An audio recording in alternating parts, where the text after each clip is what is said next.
Hello everyone. This is going to be a VOD review of our second round but first game on the day on Saturday 9/6 for JV. The map is going to be Midtown. Let's start.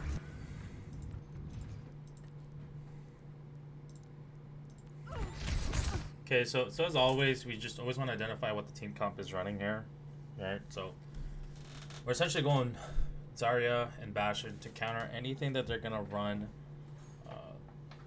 for Brawl, right? We're gonna have high charge essentially before we engage into the mid fight.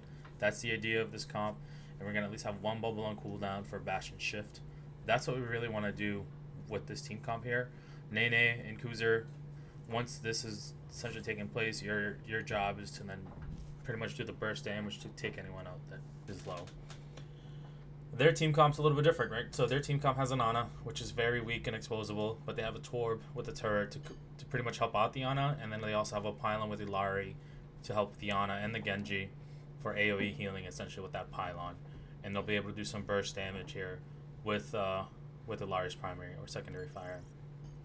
One thing we want to look forward to here, or look at as well, is Doom. Doom and Genji are essentially going to be diving in as a pair. That's going to be essentially their strat. And then Ana, Illari, and Torbjorn, they're essentially going to be bunkering down on the back end and spamming from afar. The idea is they're probably going to try to see if someone gets low, finish them off just like kind of what you do. Genji and Torb are going to be coordinating dives. Based on this comp, the weakest link on that end is going to be the Genji right away. If we're able to get the Genji low before he's able to engage with the Doom, it's pretty much good. If we use all our resources on the Doom here, and then we have no resources left to take on the Genji on the dive, he's essentially going to expose us. He did expose us a couple times.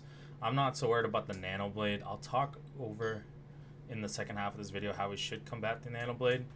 Unfortunately, I did end up leaving halfway through this game to go check on the JVs.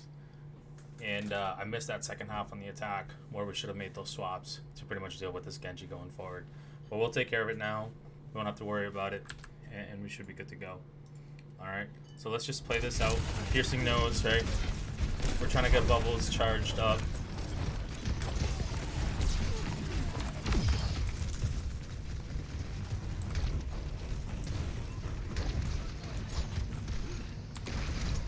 Okay, so one thing I want to definitely, this is for you, Piercing, specifically. Look at the Doom's engagements here. He understands that if he lets you go, he has an easier chance with the backline, especially with the Genji coming in here. I don't know how many, I have to stress this enough, but you should not be the one taking on the turrets. Ping the turrets, and someone else needs to start shooting turrets, guys. If I'm having my tank waste resources shooting a turret, this is going to be a very, very long little tournament that we're going to have here, right? Piercing's job is not to be shooting turrets, using cooldowns to shoot a turret, right? So that's something we want to look at and figure out how we're going to position this better, right? Gelato, you're on the offside, on the flank, which is fine. You get an off angle, but you're also very much exposed to the rest of the team from their point of view.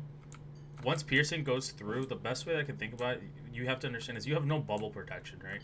So if Piercing is going to go ahead and you're not going to go with Piercing to at least have both of this angle, right? So imagine if, Gelato, if you were here with Piercing and that Doom had his back turned to you as a Bastion.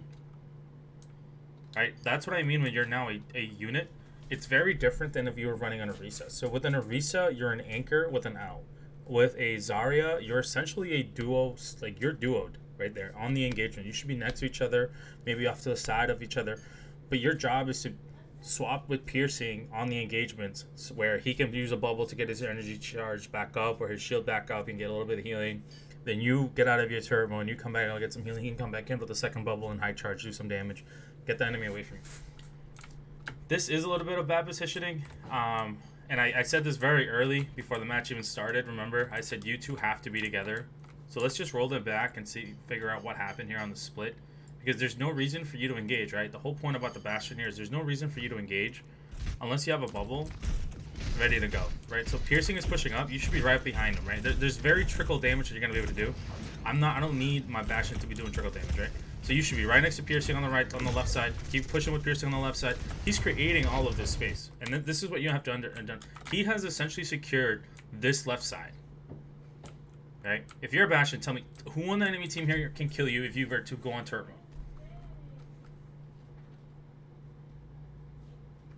right? And this goes to Don Huevo. You know, if you're practicing your bastion, you guys are gonna understand something. Once your tank takes up the space for you to move in, you have to move in. There is no reason for you to be back here. I'm looking at your health bar.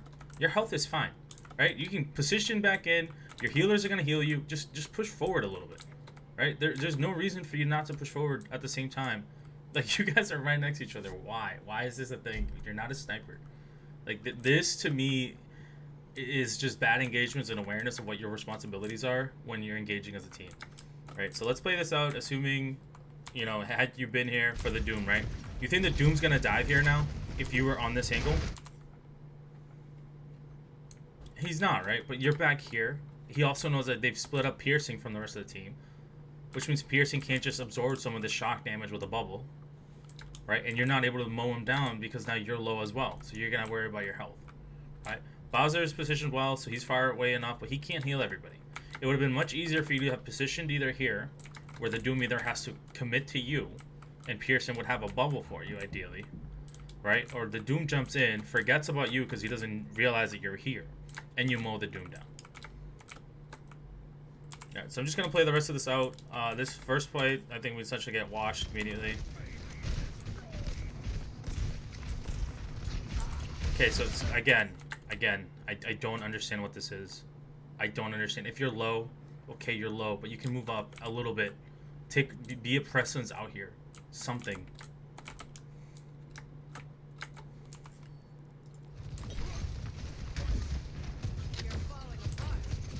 Alright, and this is, alright, we'll continue this going. Again, Nene's essentially playing what you would have played a little bit. Nene gets a pick, you get a pick.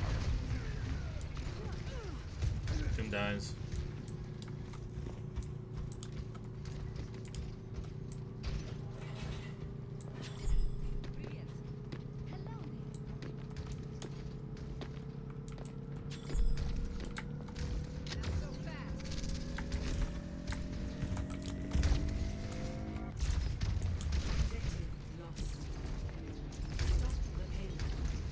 Bowser, I don't want to use... I know that sleep miss. I thought it was going to hit as well. Don't get me wrong. I looked at that on the original feed when I was watching the game.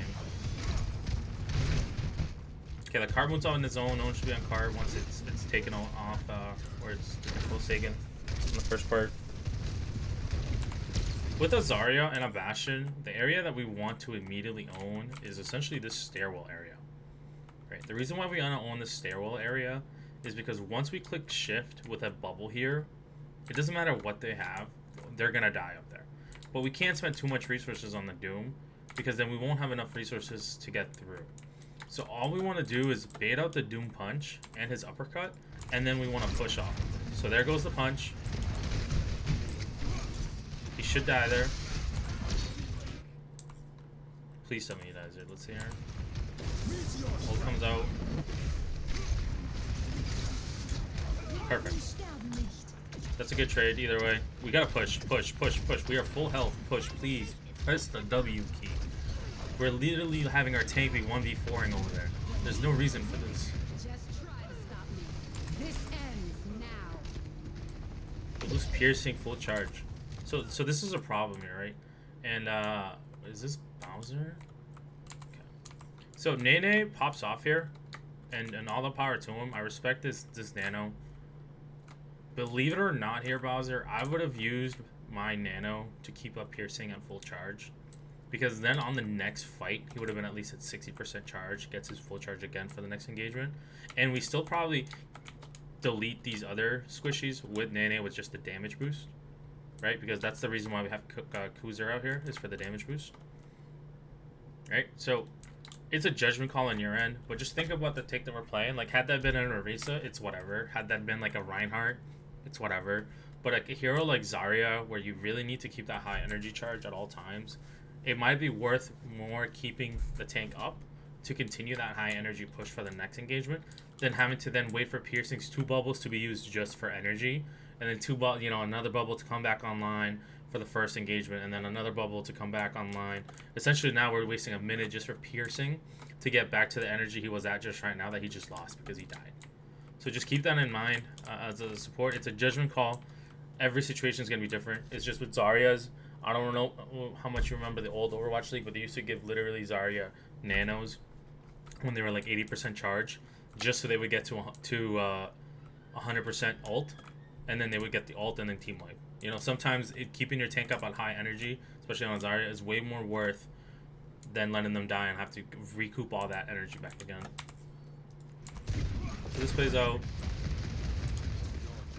Right, Nene cleans out. This is perfect from Nene. Nene is doing their job. We're still gonna have to wait for Pearson to get back. Pearson's essentially coming back slowly. So on this situation right here, Gelato, I don't need you on the low ground. You should take this high ground right here and use it to your advantage. If the Doom collapses on you, even better, because if you have your sentry mode or turret mode, he can't kill you. Right? You being on the ground here, think about Bastion without a Zarya bubble next to you or a tank. You're essentially like a Hanzo on the ground. You know, you're exposed. Right? You don't want to be exposed as a Bastion. There's already 3 people on cart. Having another 4-person on cart makes absolutely no difference. If you're on this POV right here, and this Doom jumps the team, and you're right here, just think about how much damage you're able to do. You're not able to do that same damage from the low ground. You're still flanking, and it's fine that you're going to go over there, but it's still the low ground, right? There's no value being down.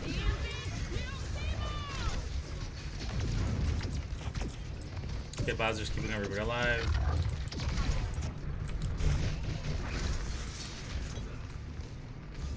Does it get you above us? Piercing slow.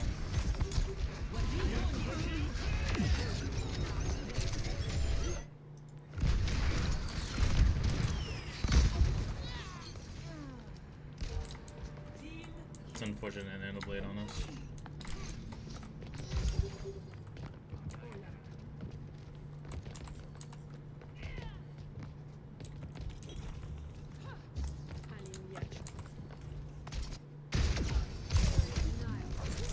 Alright, so we're playing it Slayer. This is fine, and it's up 1.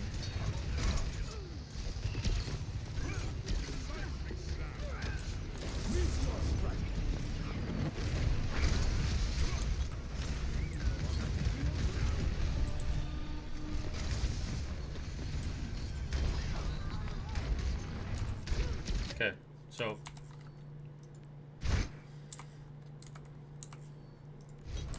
we need to start calling these bubbles. Especially if we're gonna run a Mercy for the rest of this. This can't happen. This can't happen. Kuzer, I haven't seen the audio video, but I probably can guarantee that you probably didn't call for a bubble. Because Piercing would have given you that bubble.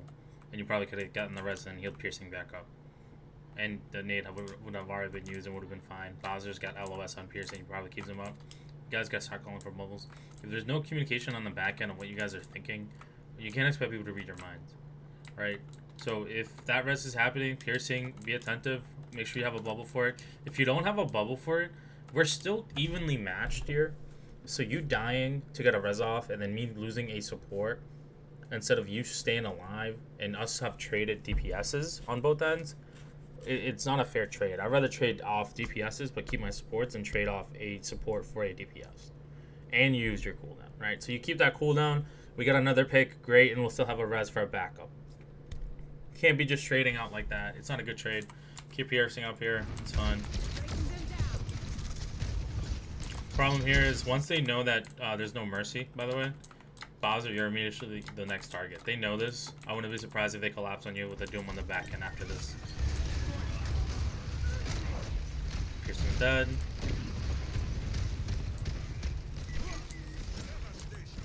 Okay. So, I have to be brutally honest here, Gelato. There's not much that you're contributing here to this offensive push. I don't know if it's because you weren't here when I said that you're no longer the fulcrum on a Zarya comp. I need you in here. I needed you in here with Piercing.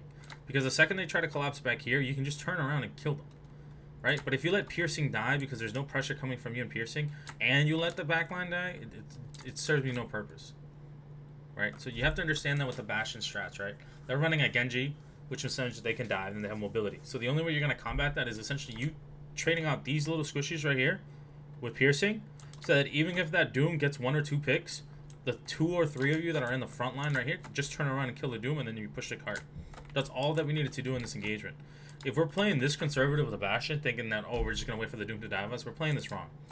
right? Remember, this is a different comp than from week 1. Metas have changed because of the nerfs and the buffs, right? You're now in there. Like, I want you in there and be aggressive with piercing. If you're taking some of the damage on turret mode, that means piercing can just peel off for a little bit, wait for his his shield to come back up, wait for a bubble to come back on cooldown while you're taking some of the shots with the bubble, right? But if you're gonna play this far back, I mean, let's go back here. I have to go back and see what the past 20 seconds have been like. Okay, so you go turret. Again, right? And I'm gonna be honest, yes, you're trying to peel, but we can't let this just happen either on the back end. So that's fine, you're chasing, Kuzer dies. Again, that's not your responsibility. We're gonna let piercing die now. That's a good pick on the Genji.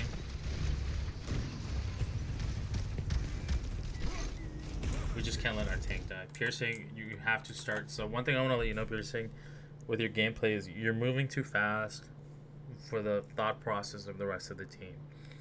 Every good player needs to adjust the speed of the game to their team. It doesn't matter if you're a top 500 player and the rest of your team is just bronze 5. How do you expect the bronze 5 players to know where they're supposed to be, when to heal you, when not to heal you? And I'm not saying the rest of the team is bronze 5s, but you have to adjust your speed.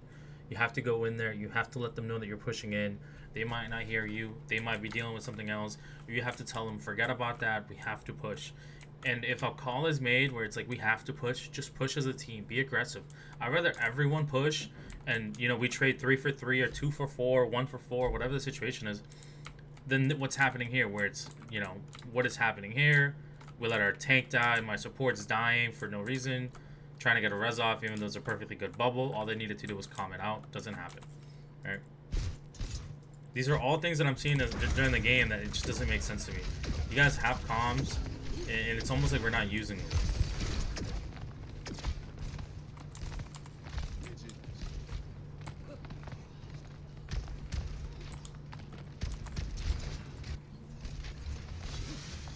Alright, so right here they have Nano, Illari ults, double support ults. Genji's ult's probably going to come online. We essentially almost have all our 3 or 4 ults coming online. The Winston swap is good.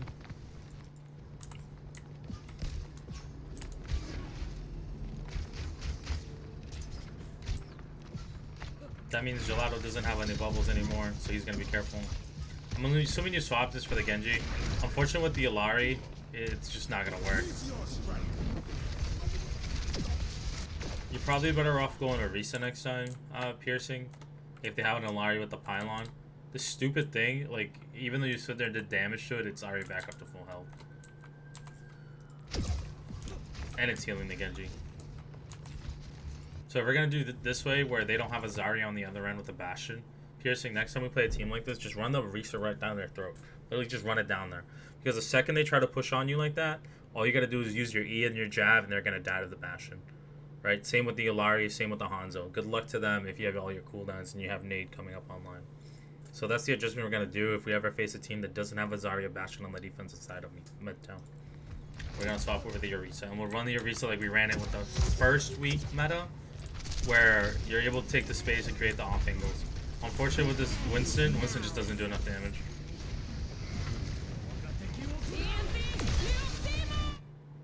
Nene, good pick. Piercing was left on an island. Understandable there, though. Not much he can do. I don't know if this is just frustration coming from your Piercing, and just be honest. If it is, it is. You have to, like, bring that back down, be calm, collected, You can't let the frustration of the game get to you. You're not there to make every play. You know better than you, as well as I do, know that Winston is not there to essentially take on kills. He's there to just create opportunities in space. But if you die, it doesn't do us any good. So you diving in there, you could have done a soft dive to just get cooldowns off. And I do this all the time on Dorado. You just jump in, big cooldowns, Nade, Hanzo, Arrow, whatever it is. Just dump back down, get some healing from the rest of the team, wait for the team, jump back up. Right? Just do something like that where that way it takes pressure away from Nene. And it would have been just as equally good. Did we get this rest off? Oh, I must have already gone through. Alright, so we used 2 ults there. They're going to have Nano Blade for the next one. So, This is where I don't understand. Let's see. Why don't we ult early? Like, look at this. Just ult early. Like, we have Bastional.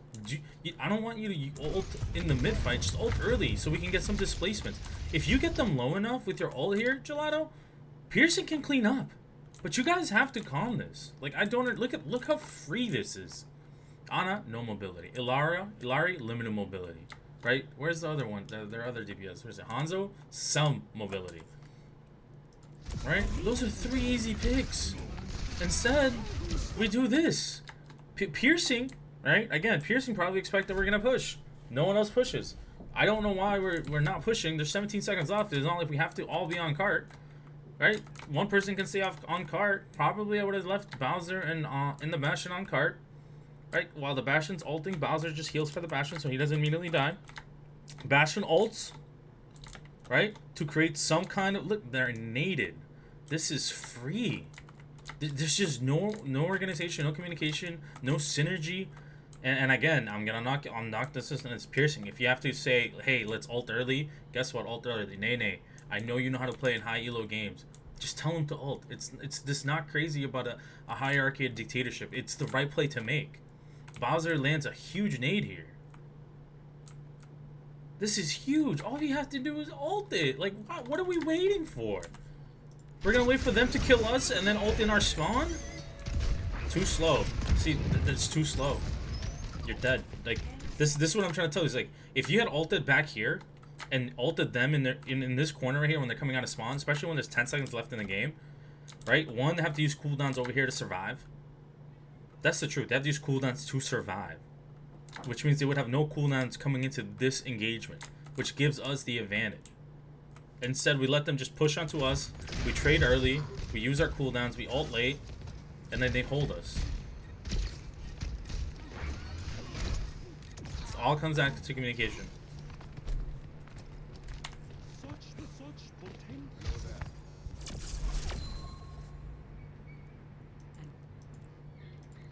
Ready for battle. I hope they put up a fight. Never stand here ever again. Nene, maybe, because we have a... No, actually, no, Nene, you should also not be standing here ever again. Especially we don't have a mercy pocket. I'm not saying it's out of respect. It's not out of skill. You don't know who you're playing against. That's the honest truth.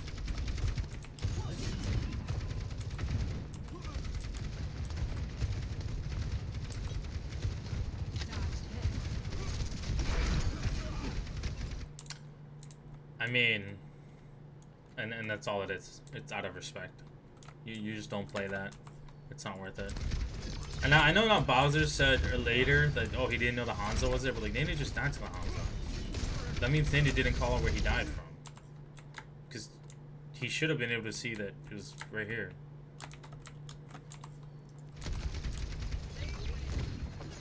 Gelato, this is not bad positioning, but the second Piercing backs up, you should rotate back here. Right? Bowser, again, you shouldn't be jumping. It's just not worth it. Piercing in this comp is all about contain. It's the same. As you can tell, like, Hoozer's doing a pretty good job here, just keeping him up. Unfortunately, we lose Gelato to the nade sleep. They collapse on that pretty quickly.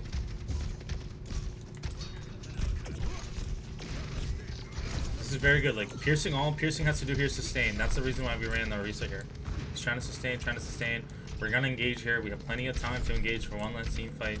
And I think we do a pretty good job here on the re-engagement. This team was not better than you guys. And I think that's what probably frustrated a lot of you guys. This team was not good.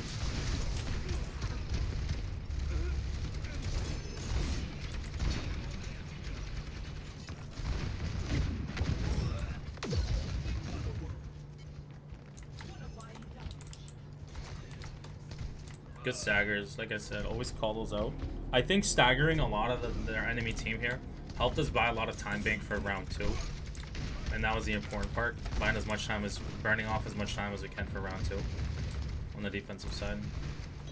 Always staggered. So this, I don't want this. I don't want this. You guys can't both be together in front of a Doom. Right? Hoozer, the tank is semi your responsibility, but you can heal Piercing from here. And you can hear Nene from here. I don't know what you're doing here, to be honest. It doesn't make it. You can honestly, if you really want to play a little like crazy, you can even like be up here, right here. You can wall climb. Look at this. Alright, obviously we have to respect the Hanzo, but we killed the Hanzo late, so just play here for now until we figure out where the Hanzo is. Once we ping out where the Hanzo is, then you have to worry about the next rotation for cover. There's no reason for you to be here. You're just giving him ult charge.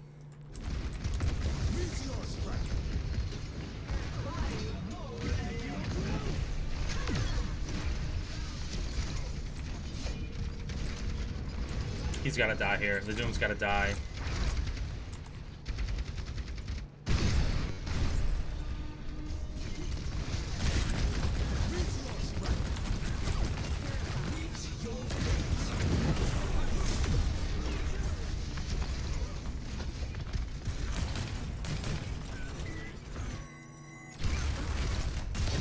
You turn. That's fine. I just wanted to see if you did the engagement there. You turned. It is what it is. He ran away.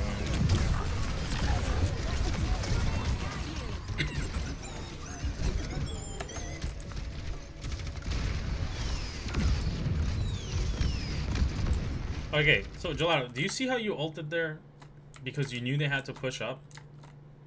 Why would it, like, the same principle that you just did right now is no different than the principle you should have done on the attacking side. Like, why are you going to wait for them to be there? You know where they have to be. You know they have to come and contest point. Alright, so that's a good ult. That's how you should have been on the attacking side. I don't know why we're not calling these. I want the team to be aggressive in the sense that we know who we want. If we're going to kill 2 of them at spawn and burn 30 seconds off the clock and only use 1 ult, it is what it is. We'll farm that ult again on the tank on the next engagement.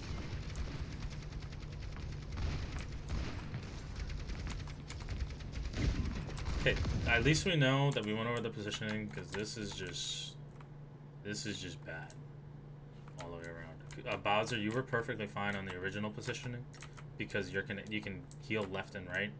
You can play here. This is also a good cover, but if you're playing here, Kuzer can't play here. This is just, you're both holding the same space and we're all holding one angle. Right? It's not useful for the team. We're just clustered up. You want to know why his nano blade's getting value? Is because he doesn't even have to look for you guys to kill you. Right there, look at this. Let's be honest here. You have to like he just knew.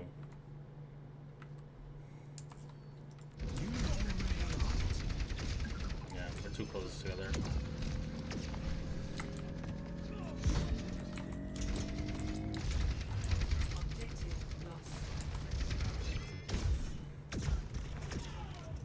Sagras.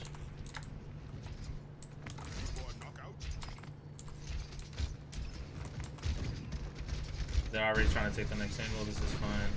Piercing and Kuzer do a good job here engaging. I'm okay with this. I don't know what's going on back here. Right? Again, if we're gonna do this, right now that we're in an anchor, you're not really anchoring anything here if you have a Kree. Because a Kree can take care of the divers if there are any, and you can just push in with piercing. It's just understanding the team comp here, especially if Nene swapped to McCree. It's fine. That's a good swap. I'm okay with it. If the Genji's giving you guys that much trouble. Ultimately, though, I think you guys could handle this Genji, which is better positioning. And if he kills 1, that's fine, but he shouldn't be able to kill 3 every team fight.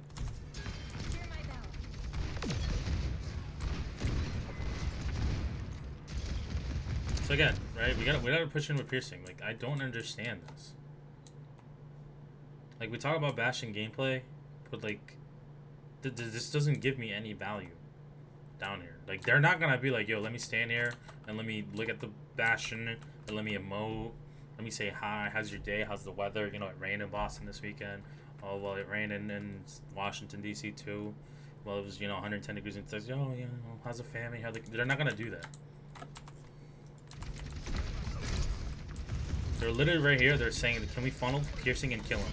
If they kill piercing here, and they know it too, it's an extremely easy team fight. Piercing and is able to come in. The dash comes through. The team's funneling in that way. That's perfect. Now we're pushing in. I know that Genji's back there, but we're fine. The Genji isn't going to kill him. He doesn't have blade. He's only good with blade. This is what I mean, though. Like, these rotations should have happened way earlier. You guys should have known to take high ground.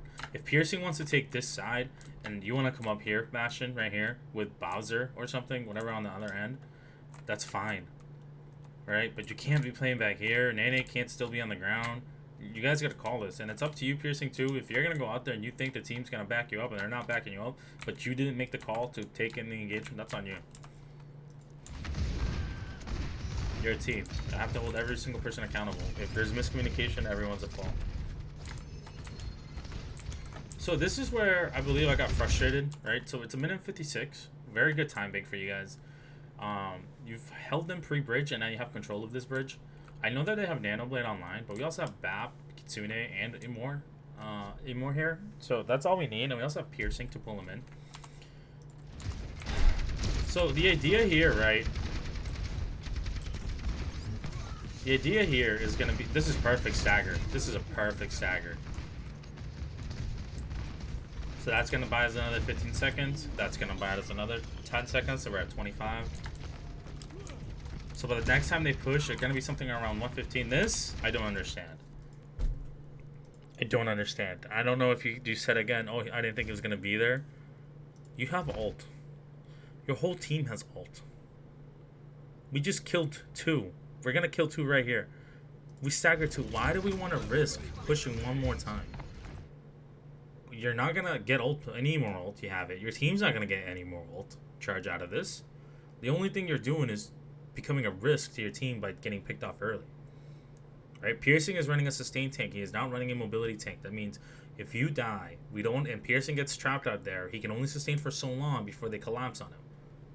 Right? So that means Piercing is going to now be forced to back up because now you bought them 15 seconds.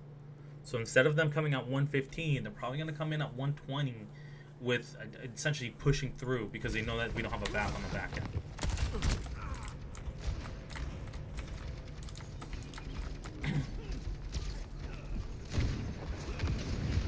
Exactly, look, 128, 125, and they're going to collapse at 120. They have to. Yep, there it is. Overwatch is a strategy-based game.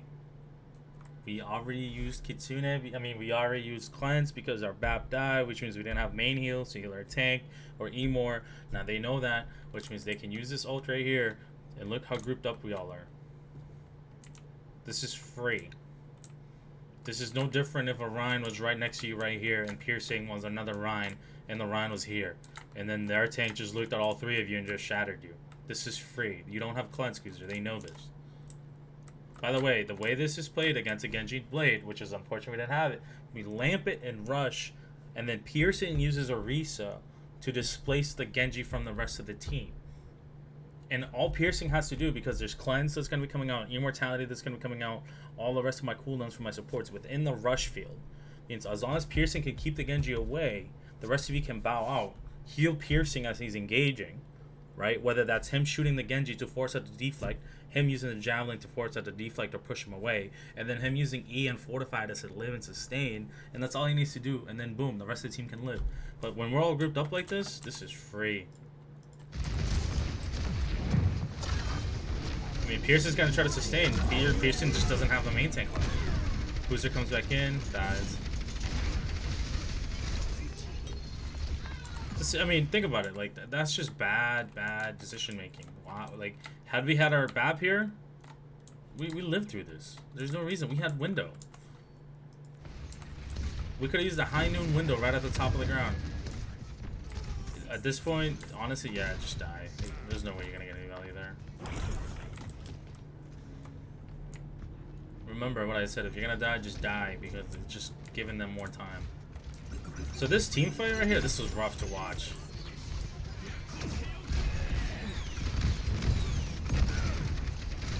So we get 1, we get 2. So I just want to point out, it's a 2v2 with my Bastion coming online. We don't have supports though, and I don't think they have supports either. So it's a 3v2 with no supports on both sides. Oh wait, no, I'm not still alive.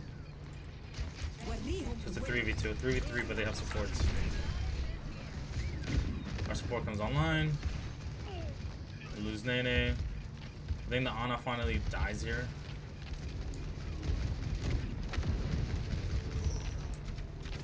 It's a 3v3, 4v3, 4v4.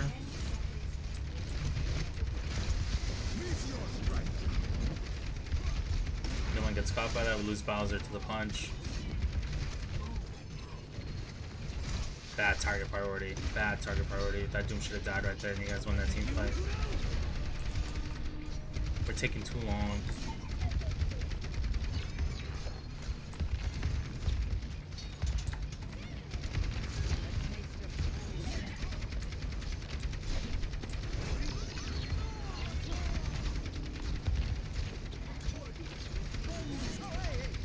That's a huge stall. Unfortunate. Alright, so overall here, I think this is just nervousness. Alright, I honestly do think it's just nervousness. Once that Doom is dead, this guy should die. If not him, then this guy. But I don't think there was a single call. You were all shooting different people, and it drives me insane. Alright, so looking at this, the person who needs to live the most out of here is probably going to have to be Piercing and Kuzer because they're the closest to ult in case this drags on longer. But this guy should be free. He has no healer, right? That guy should be free. We get a kill here, right? So that means Gelato, the next target. As much as I care about this Lucio, the DPS is also right there free for you to kill. Doesn't happen. Still don't get the Lucio.